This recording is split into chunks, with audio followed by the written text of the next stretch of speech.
was a kid who came up in South Central Los Angeles. I was born in Texas. My father was in the military. I was born in Texas and was there for a couple of weeks because my mother flew out there on the Air Force Base to have me because she wanted him to be there. And I flew back to Los Angeles. So all I knew from the times I could remember seeing anything and opening up my eyes was Los Angeles. Like I said, I was a big fan of music because my parents used to play a lot of soulful music back in the days. Al Green, Aretha Franklin, and a lot of soulful music and stuff like that. So it was already embedded in me, that music was something that that was part of our culture. On the West Coast, it was real popular of coming out and being a gangster rapper because that was something that's where gangster rap started in my eyes. A lot of people say Schoolie D kicked it off and everything, stuff like that. And granted, he probably laid it down, first with look at them Gucci, it's about that time and all that and everything. But in my eyes, it came from Ice-T. You know what I'm saying? With Cold Madness, 6 in the morning, records like that a lot of people's not up on. Because when we think Ice-T, we think of Law and Order, we think of Colors, stuff like that.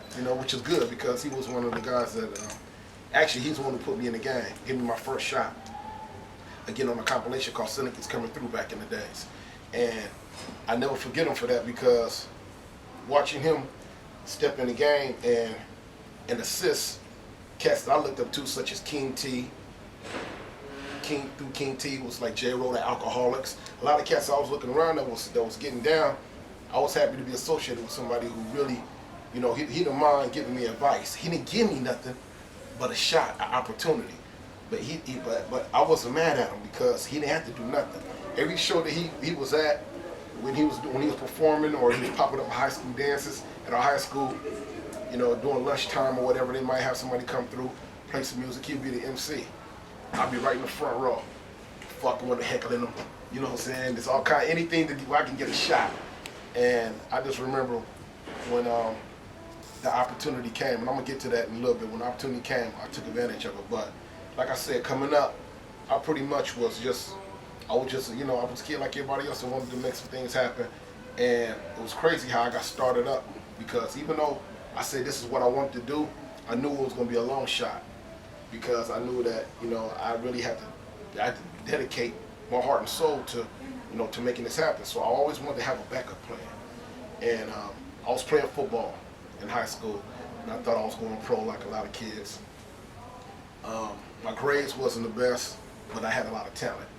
I messed around and took first year at a state college because they was going to give me a scholarship out of town at Grambling, but they told me that it was too late for me to come through there on the squad and get on and whatnot and everything, and I had to come through there, and sit around for a year or so.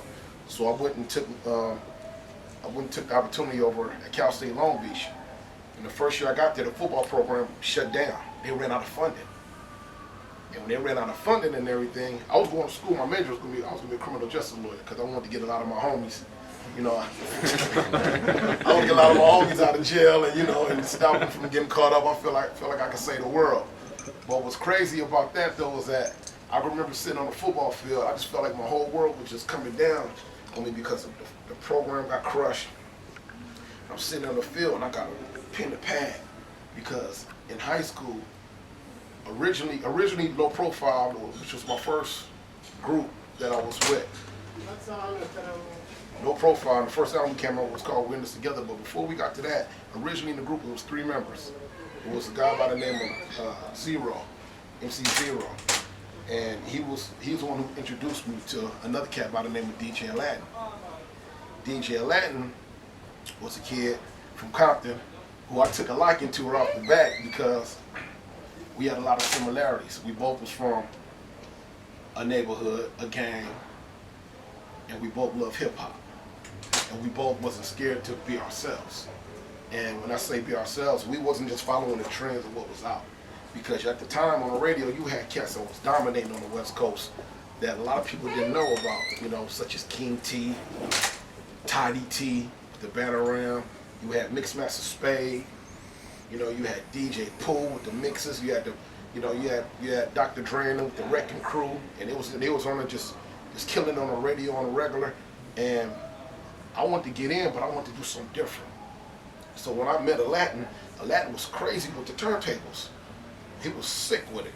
I mean, like at the time, because back then it was a DJ-driven market.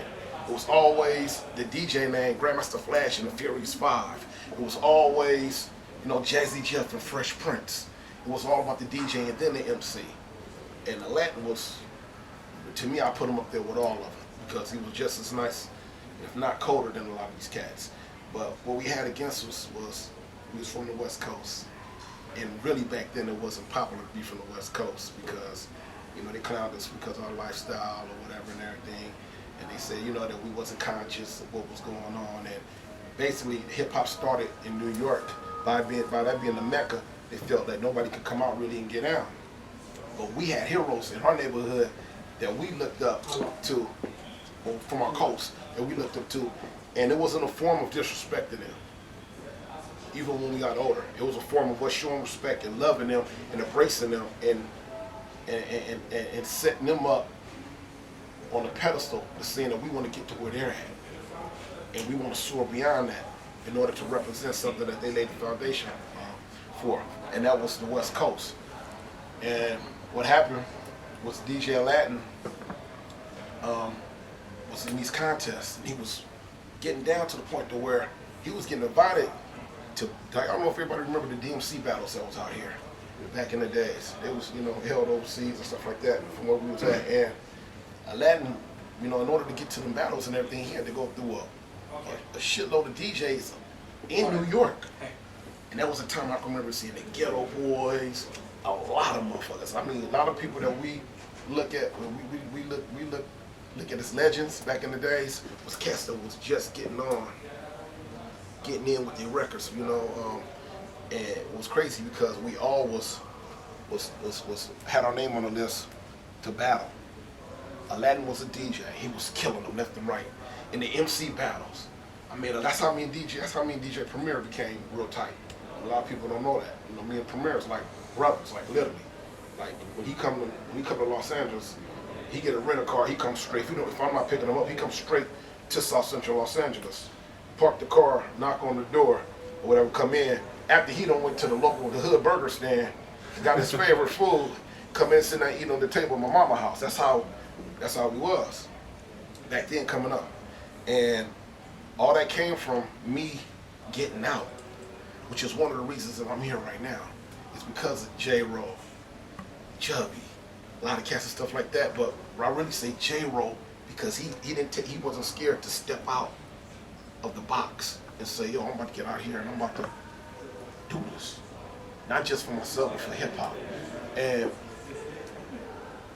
in relations to where I was at with it back when I was sitting on that football field and the football program fell down, I said I could sit there and I could continue to do this if this is where my heart is at. Or do I want to go and I want to make some things happen with this music?